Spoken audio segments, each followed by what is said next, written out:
around to see what was the impact steel, and they put an M on it. M stands for metal management. There's actually the metal management company in Newark, New Jersey, where they took all the impact steel to. After they got all the impact steel there, they waited for the NIST, or the National Institute of Standards and Technology. What they do is they always go over building collapses and big fires. Plus, they wanted to find out exactly what made these towers collapse. They did a 3-year study, and what they concluded, because of the impacts of the hijacked planes cut through the core columns, there was 47 inner core columns in each building.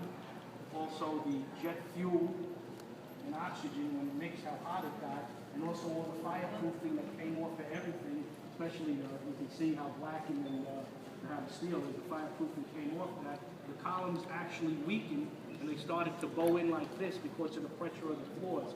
So as it weakened and the floors gave it more pressure, they actually bowed in until it pancaked down on top of each other. So that's what they concluded. Now the South Tower got hit by hijacked flight 175 at 9:03. Even though it got hit second, it came down first at 9:58, while the North Tower came down at 10:28. They concluded that the South Tower came down first for a few reasons. One, hijacked flight 175 was traveling at a higher rate of speed, and also it got hit on the lower floors, so they had more weight on top.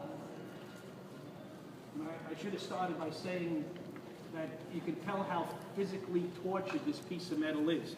It was straight, up and down, attached to the other one that you'll see on the other side of the museum. You can see how tortured it got with the impact, so you can imagine what it did to the, to the buildings and to the South Tower also. Now, some of you may be saying, how do you know this is impact steel? How do you know that this didn't happen with the collapse of the buildings? How we know?